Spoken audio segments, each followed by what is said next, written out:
감사합니다. 오늘 치유하시는 하나님 7번째 시간으로 낮은 자존감을 치유하시는 하나님, 낮은 자존감을 치유하시는 하나님이라는 제목으로 출애굽기 4장 10절에서 17절 말씀 함께 나누겠습니다. 제가 설교를 준비하면서 여러 자료들을 찾아보았는데요. 낮은 자존감, 이 낮은 자존감, 이 자존감이라고 하는 것은 자존중감입니다. 자신을 얼마나 귀하게 여길 수 있는가, 이런 부분들을 말하는 것이죠.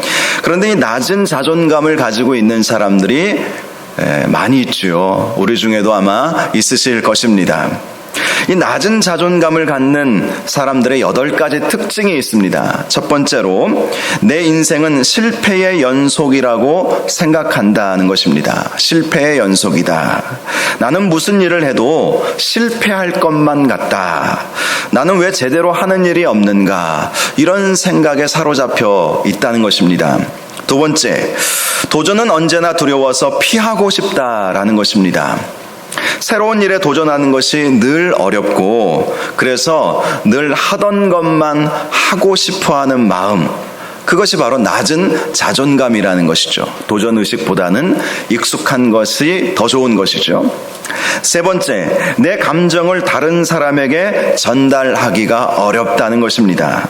즉, 내가 느끼는 여러 가지 감정들이 있지 않습니까?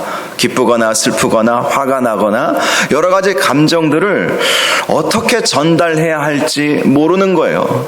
내 자존감이 너무 낮아서 그렇게 제대로 전달할 수 없는 그러한 상태, 이것이 낮은 자존감이라는 것입니다. 네 번째, 모든 문제에 소심한 태도를 보인다라는 것입니다. 실수할 것 같아서 두려워하고, 언제나 적극적인 태도보다는 소극적인 태도가 더 앞서는 것, 이것이 낮은 자존감을 가진 사람들의 특징인 것입니다.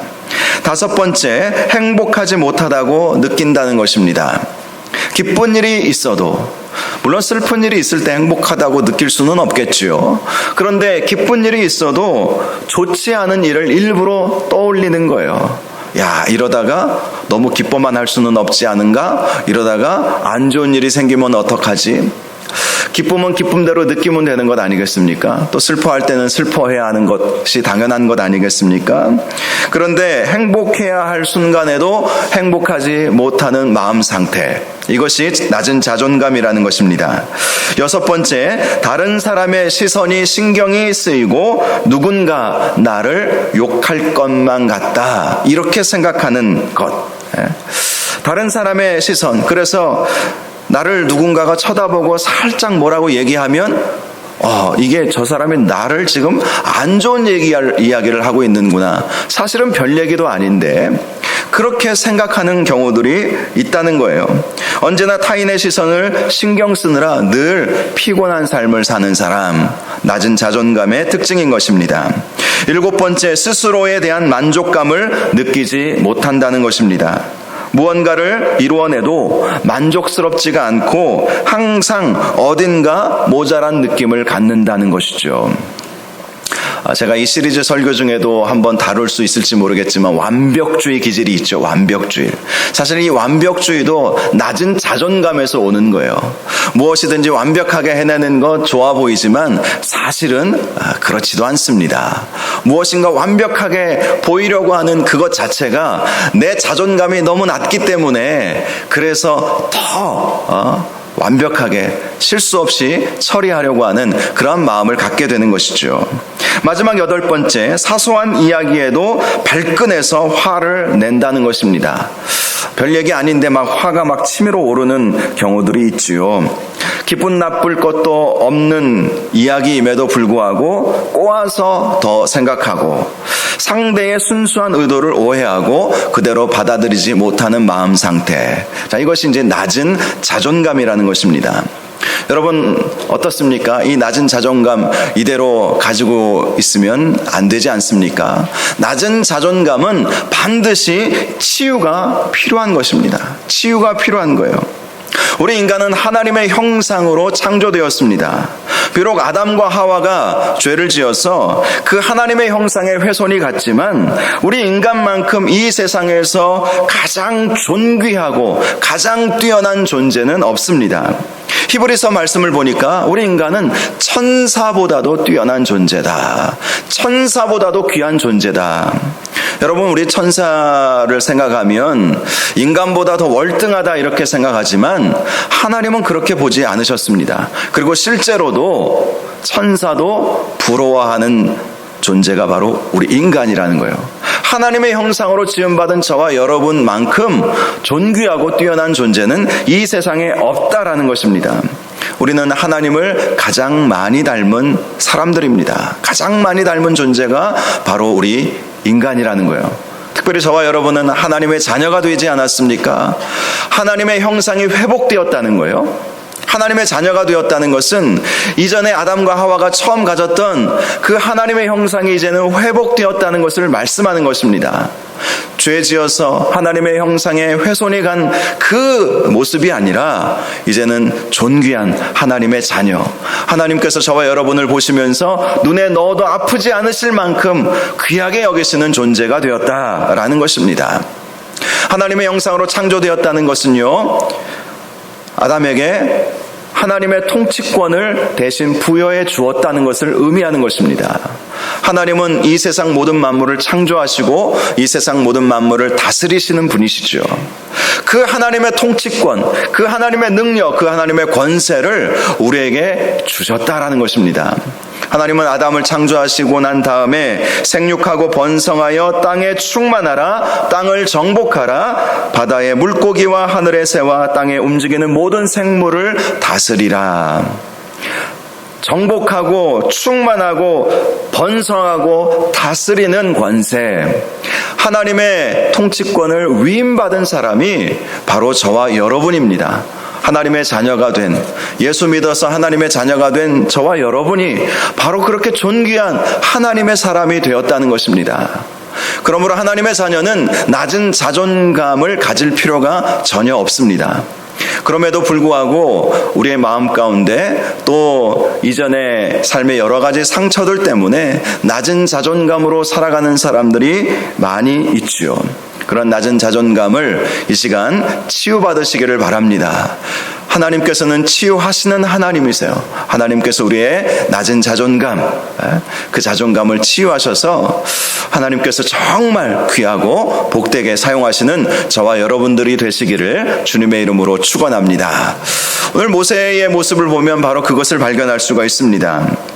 모세는 굉장히 자존감이 낮아진 상태로 살아가고 있었던 것이지요.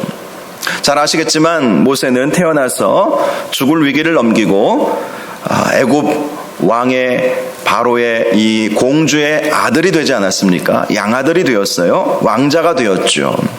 출애굽기 2장을 보면 잘 아시겠지만 정말 이 모든 것은 하나님의 은혜로 된 것입니다. 죽을 수밖에 없는 상황이었어요. 2살 미만의 아이 태어나자마자 히브리인 아이들은 다 죽이라고, 남자아이거든 다 죽이라고 바로가 명령하지 않았습니까?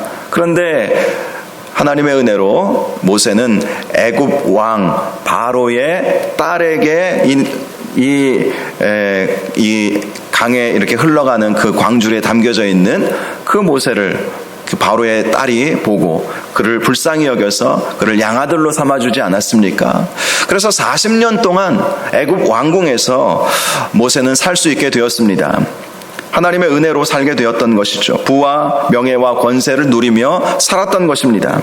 그런데 그가 40세 되었을 때에 자신의 동족인 히브리 사람이 애굽 사람에 의해서 얻어맞는 것을 보고 그만 참지 못하고 그 애굽 사람을 죽여버리는 사건이 일어나게 되었습니다.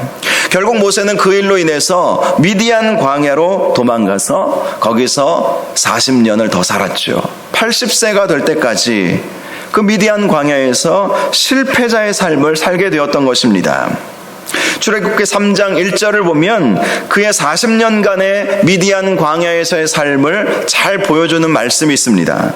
모세가 그의 장인 미디안 제사장 이드로의 양을 치더니 40년간을 광야에서 거기서 이제 이도로를 만나고 그의 딸과 결혼해서 이제 살고 있지 않았겠습니까? 그런데요, 40년을 미디안 광야에서 양을 쳤는데 자기 장인의 양만 친 거예요. 왜 그랬겠습니까? 40년 동안 그는 아무 의욕이 없었던 거예요.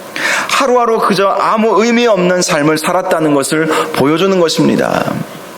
의욕이 있고 정말 열심히 뭔가 해보려고 했다면 어떻게 장인의 양만 치고 있었겠습니까?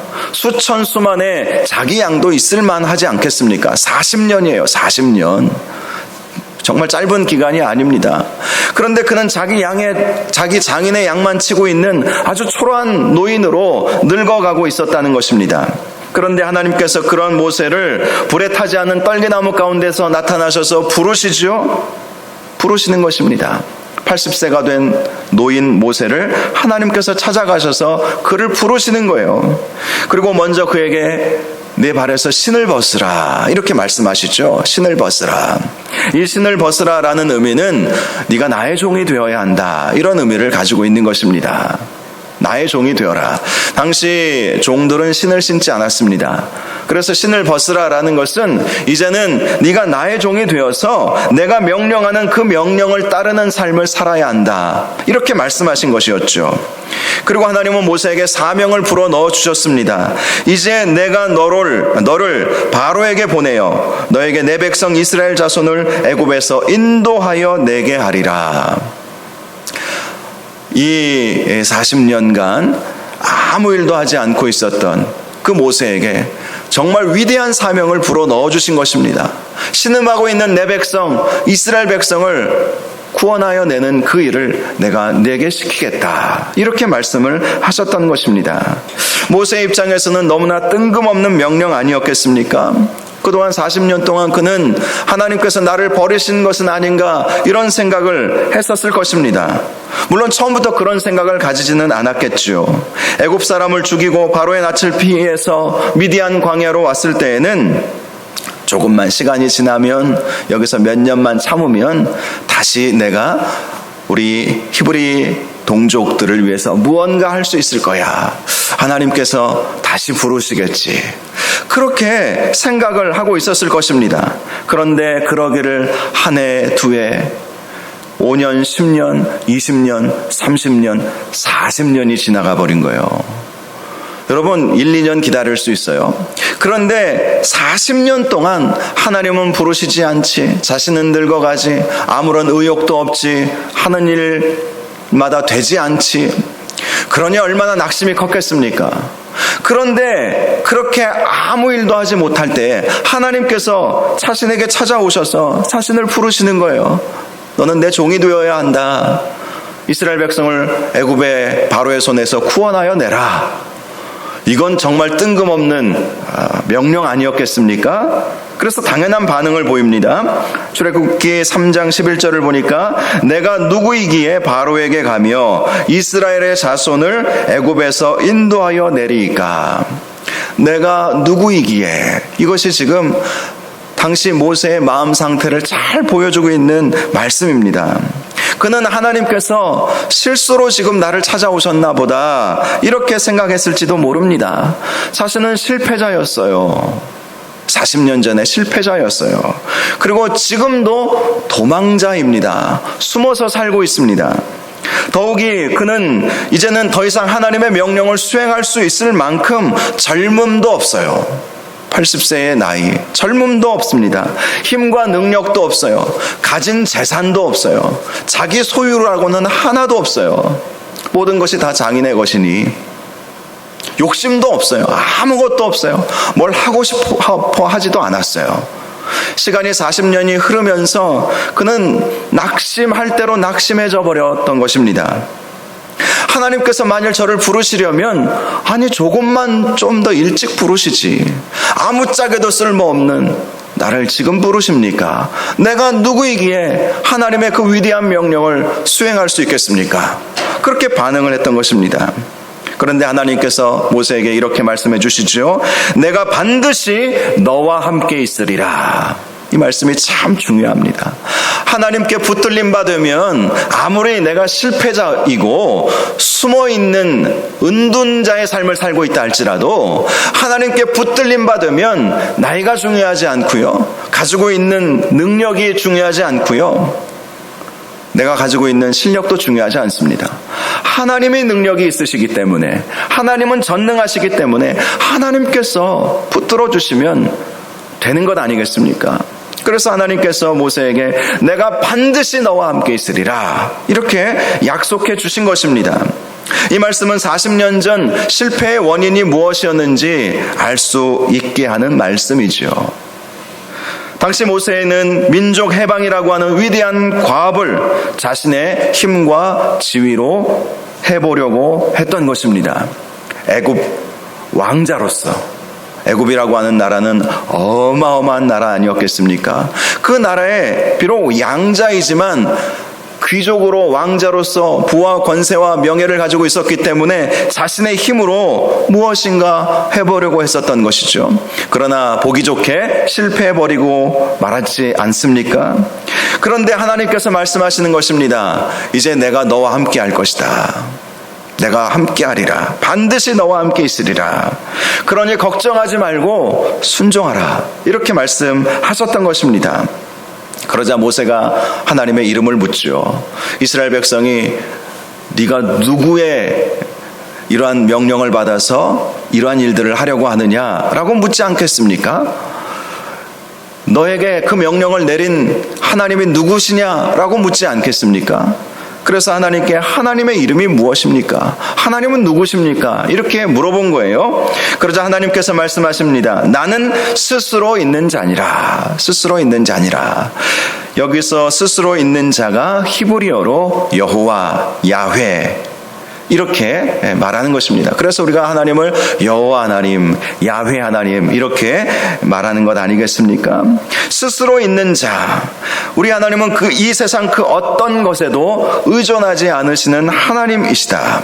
세상 모든 만물을 창조하신 홀로 스스로 계신 하나님이심을 알려주었던 것입니다. 당시 인류 최초의 문명으로 알려진 수메르 문명, 또 지금도 애굽이라고 하는, 이집트라고 하는 나라가 있듯이 몇천 년의 역사를 가진 이집트 애굽 문명, 그리고 수천 년의 로마 문명 있지 않습니까? 천년 가까이 되는, 자, 이런 그 고대 문명들을 보면요, 다 다신교예요. 다신교. 그리스 로마 신화도 보면 막 수십 명의 신들이 나오고 있습니다. 그리고 이집트의 신화들도 보면요, 신이 한둘이 아니에요. 또 뭐 여러 그리스 로마 신화나 여러 수메르 문명의 신화나 다 다신교 사상을 가지고 있습니다. 그런데 하나님은 이스라엘 백성에게 알려주신 거예요. 진짜 참신은 오직 여호와 하나님 한 분밖에 없다는 것이죠. 그것을 알리라는 것입니다. 하지만 모세는 하나님의 부르심에 계속해서 주저합니다.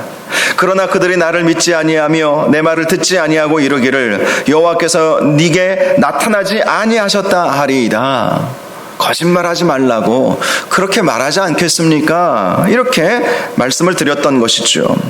실제로 40년 전 모세가 동족 히브리인들을 위해서 무엇인가 해보려고 했을 때 당시 히브리인들의 반응은 이것이었습니다. 누가 너를 우리를 다스리는 자와 재판관으로 삼았느냐? 네가 애굽 사람을 죽인 것처럼 나도 죽이려느냐?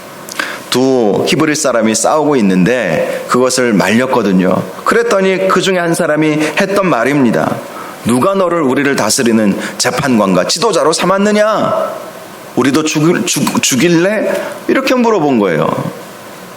그러니 그 당시에도 자기가 애굽의 왕자 신분으로 있었을 때에도 히브리 사람들이 자기를 인정해 주지 않았는데 뜬금없이 40년 만에 초라한 노인으로 나타난 사람이 하나님께서 우리를 해방시키려고 하신다 라고 말하면 누가 믿겠느냐라는 것이죠. 그러자 하나님은 모세에게 그런 낮은 자존감을 일으켜 세우시기 위해서 놀라운 능력들을 부어주셨죠. 지팡이를 던져보게 했습니다. 그랬더니 뱀이 되게 했어요. 다시 그 지팡이를 잡았습니다. 그러자 다시 지팡이가 되었습니다. 손을 옷 속에 넣어보게 했습니다. 그랬더니 손이 나병이 걸려버린 거예요. 다시 옷 속에 집어넣게 했습니다. 그랬더니 희게 다시 치유를 받게 되었습니다. 그리고 하나님 말씀해 주십니다. 네가 나일강의 물을 조금 떠다가 땅에 부으면 나일강의 물이 핏물이 될 것이다. 그렇게 너는 능력의 사람이 될 거야. 이렇게 말씀해 주신 것이죠. 그런데 모세는 계속해서 그러한 하나님의 부르심 앞에서 순종하기가 너무 어려웠던 것이죠. 그래서 찾다 또 이런 이유를 찾습니다. 오늘 본문을 보니까 10절을 보면 오 주여 나는 본래 말을 잘 하지 못하는 자니이다. 주께서 주의 종에게 명령하신 후에도 역시 그러하니 나는 입이 뻣뻣하고 혀가 둔한 자니이다. 이것은 사실 핑계거리에 지나지 않죠. 무슨 말을 못합니까? 그가 배운 지식이 얼마인데요. 40년간 애굽 왕궁에서 배운, 애굽은 당시 학문적으로 생각해보면 최고의 학문을 가지고 있었던 나라였습니다. 그러니 왕자가 얼마나 많은 지식을 쌓을 수 있었겠습니까? 당시 애굽의 왕자들, 귀족들은요, 말하는 훈련도 배웠어요. 왜냐하면 당시는 말로 사람들을 설득해야 되거든요.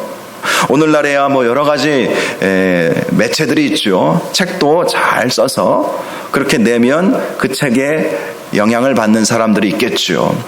유튜브나 이런 것에 또 방송 이런 걸 잘하는 사람들은 요즘에는 유튜브로 많이 또 지식을 얻지 않습니까?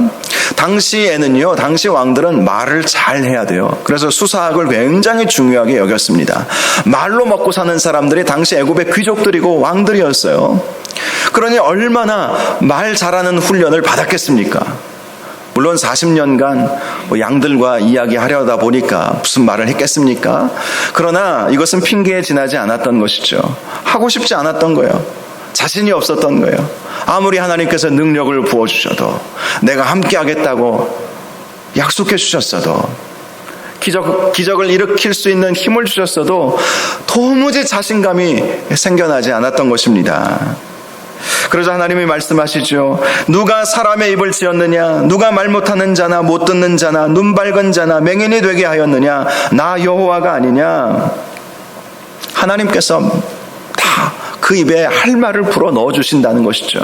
하나님이 말하게 하신다. 하나님이 듣게 하신다. 이렇게 말씀해 주신 것입니다. 그러면서 12절에 이제 가라. 내가 내 입과 함께 있어서 할 말을 가르치리라. 그런데 또다시 모세가 주저하죠. 주여 보낼 만한 자를 보내소서. 모세는 하나님께서 아무리 나에게 말을 부어준다 할지라도 자격이 없다는 거예요. 자격이 없다는 거예요. 자기보다 더 젊은 사람 없습니까? 자기보다 더 열정이 있는 사람 없습니까? 자기보다 하나님 더 사랑하는 사람 없습니까? 실제로 당시 이스라엘 백성 중에 민족적 고통과 심한 노동 앞에서 그것을 해결해 보려는 이스라엘의 장로들과 지도자들도 분명히 있었지요. 또 당시 이스라엘 백성들 가운데에서는 애굽의 압제 앞에서 신음하며 하나님 앞에 고통을 호소하며 기도하는 사람들도 있었습니다. 출애굽기 2장 23절을 보니까 여러 해 후에 애굽 왕은 죽었고 이스라엘 자손은 고된 노동으로 말미암아 탄식하며 부르짖으니 고된 노동으로 말미암아 부르짖는 소리가 하나님께 상달된지라. 이스라엘 민족은 당시 애굽의 노예 민족으로서 심한 노동을 당해야만 했지요. 압제를 당했습니다. 그 압제와 그 고통 속에서 하나님 앞에 부르짖어 기도했던 수많은 이스라엘 사람들이 있었어요. 그 당시 모세는 뭐하고 있었습니까? 양만 치고 있었습니다. 자기는 기도도 한 번도 안 했거든요. 이스라엘 백성이 신음하고 아파할 때 이스라엘 백성 가운데에서는 이 문제를 해결해 보려고 노력했던 수많은 사람들이 있었고 또 기도의 사람들도 있었습니다. 그러니 모세가 하나님 앞에 다른 사람을 보내달라고 하는 것이죠. 보낼 만한 자를 보내소서. 나는 하나님께서 쓰실 만한 사람이 되지 못합니다. 자신감도 없고 기도도 안 했고 그동안 숨어 살았고 하나님을 찾지도 않았는데 왜 나를 보내시려고 하십니까? 그러자 하나님께서 모세를 향하여 분노하시죠.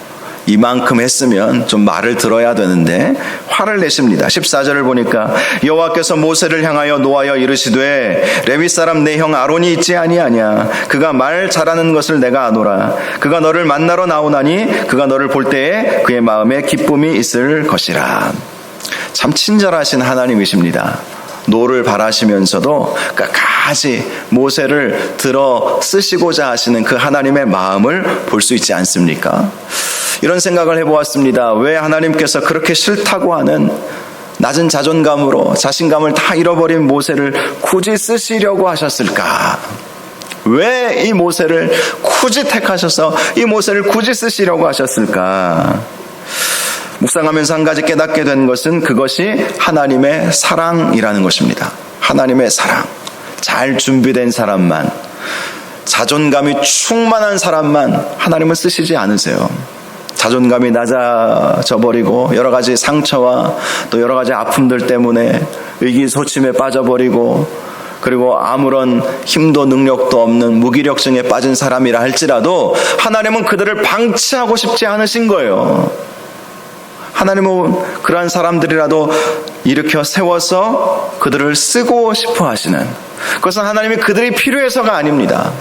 하나님이 무슨 힘이 없어서가 아니에요. 하나님은 전능하신 하나님 아니십니까? 홀로 계신 하나님, I am that I am, 나는 스스로 있는 자다, 여호와 하나님 아니십니까? 하나님은 홀로 무엇이든지 하실 수 있어요. 천지를 창조하신 하나님이 무엇을 못하시겠습니까? 다 하실 수 있어요. 그런데 굳이 왜 안 하겠다는 사람, 상처받고 주저앉은 사람을 왜 하나님께서 쓰시겠다고 하십니까? 제대로 하려면 실력 있고 젊고 유능하고 돈도 많고 또 의기가 충만한 사람들, 그런 사람들을 쓰시는 것이 하나님 보시기에 더 좋지 않습니까? 세상은 그런 사람들을 쓸 거예요. 청년들 회사 면접 볼 때 어떻게 임합니까? 담대한 모습을 보이려고 하지 않습니까?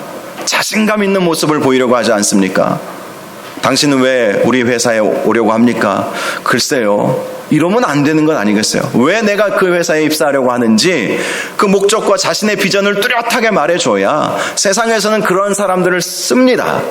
그런데 하나님은 희한하게 그런 사람도 물론 쓰시지만 그렇지 않은 사람도 품으시는 하나님, 그들을 다시 이렇게 세우셔서 자신감을 불어넣어 주시고, 비록 약할지라도 환경과 상황은 안 될지라도 그들을 이렇게 세우셔서 그에게 힘을 주시고 은혜 주시고 능력을 베풀어 주시기를 원하시는 하나님, 모세를 바로 그러한 모습으로 하나님께서는 쓰시고자 하셨던 것입니다. 특별히 인생의 실패와 고통을 통해서 인생의 깊은 쓴맛을 아는 사람을 하나님은 더 쓰기를 원하신다는 것이죠. 낮아질 대로 낮아진 사람, 오히려 그런 사람이 더 겸손하기 때문에 하나님은 그런 사람들을 쓰시기를 원하신다는 것입니다. 사도 바울은 이런 고백을 했어요. 고린도 후서 12장 10절을 보면 내가 약한 그때에 강함이라. 내가 약한 그때에 강함이라. 당시 바울은 심각한 질병을 안고 있었습니다. 그는 그 질병을 고쳐달라고 하나님께 간절히 기도했어요. 그런데 하나님께서 이런 말씀을 해주셨습니다. 내 은혜가 내게 족하다. 이는 내 능력이 약한 데서 온전하여짐이라. 사도 바울은 그 말씀의 의미가 무엇인지 깨달았죠. 내가 약한 그때에 주님께서는 나를 오히려 더 강하게 쓰신다는 것이죠. 그렇습니다. 하나님은 자신의 약함을 알고 그 약함으로 인해 눈물을 흘리고 그 약함으로 고통을 경험했을지라도 그런 사람들을 오히려 더 쓰기를 원하신다는 것입니다. 그를 통해서 하나님의 역사를 보여주기를 원하신다는 것입니다. 물론 낮은 자존감은 회복이 되어야 합니다. 그러나 이런 마음의 치유는 하루아침에 이루어지는 것이 아니죠. 모세도 한순간에 치유받지는 못했습니다. 하나님의 끊임없는 치유의 과정이 모세의 삶 속에 있었던 것이죠. 그래서 모세는 점점 더 좋아졌습니다. 그러므로 여러분 중에 혹시 낮은 자존감으로 나 같은 사람이 어떻게 쓰임받을 수 있을까? 나는 상처도 많고 아픔도 많고 매사에 소극적인데, 나는 할 수 있는 힘도 없고 능력도 없는데 나 같은 사람도 쓰임받을 수 있을까라는 생각은 결코 하지 마시기 바랍니다. 중요한 것은 하나님께 붙들림 바 되면 하나님께서는 얼마든지 쓰신다는 거예요. 하나님 앞에 붙들림 바 되는 것이 중요한 것입니다. 내 감정보다 더 중요한 것은 하나님의 능력입니다. 낮은 자존감의 치유는 높은 자존감을 갖는 것이다. 높은 자신감을 갖는 것이다. 이런 말을 합니다. 세상에서는 높은 자신감을 갖게 하기 위해서 여러 치유의 방법들을 쓰더라고요. 유튜브에 올라와 있는 강의를 보니까 그 중에 하나가 마인드 컨트롤을 하라. 이런 이야기를 제가 들어보았어요. 마인드 컨트롤. 자꾸 마음속에 나는 할 수 있어. 할 수 있어. 그렇게 생각하라는 것이죠. 여러분, 근력 운동이 나이가 들수록 필요하다고 하지 않습니까? 근육은 운동을 해야 근육이 붙어요. 마음의 근육이 있다는 것이죠. 그래서 계속해서 마인드 컨트롤 할 수 있다. 해보자. 하면 된다. 우리 전도할 때 이런 이야기를 하고 출발을 하는데 그런 생각, 그런 마음을 늘 가지려고 긍정적인 생각을 가지려고 노력하라고 그렇게 권면하는 내용도 제가 들어보았어요. 좋은 방법인 것 같습니다. 또 어떤 자료를 보니까 자기 자신을 어떤 한 가지로만 평가하지 말라 이렇게 말하는 글도 제가 보았습니다. 예를 들어서 자기가 공부를 잘 하지 못했다면 그것만으로 공부 못한 나로 자기 자신을 평가하지 말고 그래도 자신이 잘했던 것들을 생각해 보라고 그렇게 이야기합니다. 지금까지 성실하게 가정을 잘 꾸려왔고 또 아이들도 건강하게 잘 키웠다면 그 역시 잘한 것 아니겠습니까? 내가 못한 것만 집중하면 그것처럼 나를 힘들게 하고 낮아지게 만드는 것은 없어요. 비록 외모가 아름답지 못하다 할지라도 그래도 나는 내 내면은 아름다워. 그런 분들 많이 있거든요. 내 내면의 아름다움이 더 사실은 아름다운 것 아니겠어요? 비록 내가 다른 사람들보다 더 적극적인 성격을 갖지 못한다 할지라도 나는 다른 사람들이 볼 수 없는 세세한 면도 볼 수 있다. 이런 생각, 못하는 것, 없는 것만 보지 말고 나에게 있는 것, 내가 잘하는 것, 이런 것들을 생각하라. 이렇게 권면하기도 합니다. 참 좋은 말씀드리고 정말 우리가 귀담아 들어야 할 내용들인 것 같습니다. 생각만 바꿔도 낮은 자존감으로부터 벗어날 수 있게 되는 것이죠. 그런데 더 중요한 치료의 방법이 있습니다. 바로 여호와 라파 되시는 하나님께 기도하는 것입니다. 우리가 보통 육신의 질병이 걸렸을 때, 육신의 질병 때문에는 기도 많이 합니다. 암에 걸렸다. 정말 사생결단하고 히스기야가 기도했던 것처럼 기도하시겠죠. 다리가 다쳤다. 허리가 아프다. 이건 너무 고통스러우니까. 어깨가 아프다. 어떤 고통이 막 느껴지면 육신적인 아픔들은 기도합니다. 감기에 걸렸다. 기도하죠. 기도하지 않을 성도가 어디 있겠습니까? 기도합니다. 그런데 내면의 상처들, 내면의 이 낮은 자존감들을 놓고 기도하는 경우는 많지 않아요.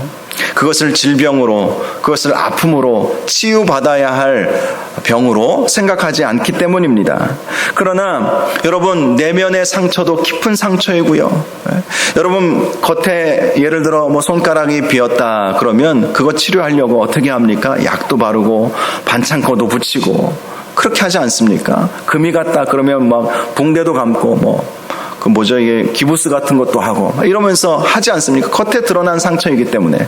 그런데 마음의 상처도 심각한 거거든요. 그 마음의 상처도 우리가 치유받아야 할 거예요. 그런데 그 마음의 상처를 우리 스스로 자가 치료를 할 수 있는 방법은 한계가 있어요. 한계가 있어요. 긍정적인 마인드 컨트롤을 계속 한다고 해도 또 잘하는 것만 생각해보자 그런 말을 들어도 늘 한계가 있어요. 그러나 우리 하나님은 여호와 라파의 하나님, 진정한 의사가 되어주시는 하나님 아니시겠습니까? 이사야서 38장 16절을 보면 죽을 병에 걸렸던 히스기야가 이런 기도를 드렸습니다. 주여, 사람의 사는 것이 이에 있고 내 심령의 생명도 온전히 거기 있사오니 원컨대 나를 치료하시며 나를 살려 주옵소서. 질병의 모든 치료는 하나님께 있다. 이것을 고백하면서 나를 치료하시며 나를 살려달라고 간절히 하나님 앞에 기도하지 않았습니까? 그 결과 히스기야는 15년 생명을 연장받을 수 있게 되었습니다.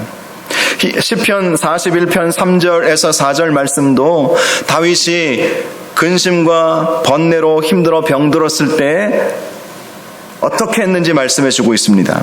여호와께서 쇠약한 병상에서 저를 붙드시고 저의 병중 그 자리를 다 고쳐 펴시나이다. 내가 말하기를 여호와여 나를 긍휼히 여기소서. 내가 주께 범죄하였사오니 내 영혼을 고치소서 하였나이다. 다윗도 하나님 앞에 기도했다는 거예요. 긍휼히 여겨달라고. 내가 범죄하였습니다. 내 영혼을 고쳐 주옵소서. 이 마음의 근심 걱정, 이 다윗도 낮은 자존감 때문에 정말 힘들었던 순간이 있었거든요. 주여 내 영혼을 고쳐 주옵소서. 침상에 누워 있으면서 하나님 앞에 그렇게 간절히 기도했다는 것이죠. 그래서 그가 고침을 받을 수 있었던 것입니다. 이사야서 53장 5절을 보면 그가 채찍에 맞음으로 우리는 나음을 받았도다. 이 치유에 대해서 아주 중요한 말씀 중에 하나입니다. 그가 채찍에 맞음으로, 예수 그리스도께서 우리를 대신해서 채찍에 맞음으로 보혈의 피를 흘려주시지 않으셨습니까? 그 예수 그리스도의 보혈의 피로 말미암아 우리는 나음을 받았다는 것입니다. 예수 그리스도의 보혈의 피, 그 은혜로 우리는 치유함을 받을 수 있게 되었다. 그러므로 우리가 하나님 앞에 기도하면 하나님은 우리의 마음의 상처들, 질병들, 낮은 자존감들, 그런 모난 마음들을 다 치료하여 주신다는 사실을 믿으시기 바랍니다. 우리 하나님은 사랑의 하나님이세요. 사랑의 하나님이세요. 하나님이 나를 사랑하십니다. 하나님은 나의 어떠한 모습이라도 사랑하세요. 하나님 우리 아버지 아니십니까? 자녀를 키워보신 분들은 아시겠지만 자녀가 낙담해 있다고 자녀를 안 사랑할 부모가 어디 있겠습니까? 오히려 더 사랑하죠. 아픈 손가락 더 돌보는 것처럼 하나님은 그러한 사랑을 가지고 우리를 대하신다는 거예요. 하나님은 결코 상처받은 그 마음 그대로 방치하지 않으신다는 것입니다. 우리 하나님은 삶의 모든 존재 이유를 잃어버린 모세를 다시 붙잡아 주셔서 그를 위대한 하나님의 사람으로 세워주신 것처럼 저와 여러분도 그렇게 세워주신다는 것을 꼭 믿어야 한다는 것입니다. 중요한 것은 주님의 치유의 손길을 붙잡는 것이지요. 하나님은 우리의 약함을 오히려 강함으로 승화시켜 주시는 분이십니다. 약하다고 낙담할 필요가 없어요. 내가 지금 마음이 무너졌구나. 내가 지금 약하구나. 낮은 자존감이 나에게 지금 있구나. 뭔가 매사에 지금 두렵고 자신감도 없고 하고 싶지도 않고, 이것은 하나님께서 나를 쓰려고 하시는 지금 때가 되었구나. 오히려 그렇게 생각하십시오. 실제로 하나님은 그럴 때 우리를 더 쓰기를 좋아하세요. 왜요? 낮아질 대로 낮아졌기 때문에, 약해질 대로 약해졌기 때문에 그런 사람들을 통해서 결국 하나님의 강함, 하나님의 역사가 나타나지 않겠습니까? 40년 전 모세를 왜 안 쓰셨겠어요? 인간적으로 생각해보면 그때 모세를 쓰셨으면 차라리 애굽의 왕이 되게 하거나 2인자가 되게 하거나 그랬으면 이스라엘 백성을 훨씬 더 편하게 살 수 있게 하지 않았겠습니까? 그런데 모세를 그러한 방법으로 쓰지 않으셨어요. 오히려 40년 후에 다 나이도 늙어버리고 힘도 다 빠져버리고 도망자였고 실패자였던 그 모세를 하나님께서 불러 쓰시는 거예요. 그래야 하나님의 역사가 제대로 드러날 수 있기 때문 아니겠습니까? 여러분, 설령 우리의 마음이 낮아진 상태로 낮아졌다 할지라도 이런 생각을 하십시오. 주님께서 나를 쓰실 때가 되셨군요. 나는 자신감이 없지만 그러나 이런 나를 통해서 하나님께서 역사하시겠군요. 그리고 하나님 앞에 기도하시기 바랍니다. 하나님, 나의 이 낮은 자존감, 실패의 경험들, 이런 것들, 하나님 나의 마음의 상처들 고쳐주옵소서. 회복시켜 주옵소서. 다시 일어나고 싶습니다. 하나님 고쳐주옵소서. 이렇게 꼭 기도하시기 바랍니다. 기도하면 반드시 하나님께서 우리를 치유하여 주시고 정말 하나님께서 귀하게 쓰시는 복된 인생이 되게 하여 주실 것입니다. 저와 여러분이 바로 이렇게 귀하게 쓰임받는 은혜가 있기를 바랍니다. 낮은 자존감으로 무너지지 마시고 주님 손 붙잡고 일어서시는 저와 여러분들 되시기를 주님의 이름으로 축원합니다. 이 시간 우리 함께 찬양하겠습니다. 약할 때 강함 주시네 나의 보배가 되신 주. 우리 함께 찬양하면서 또 말씀 생각하면서 함께 기도하는 시간을 갖겠습니다.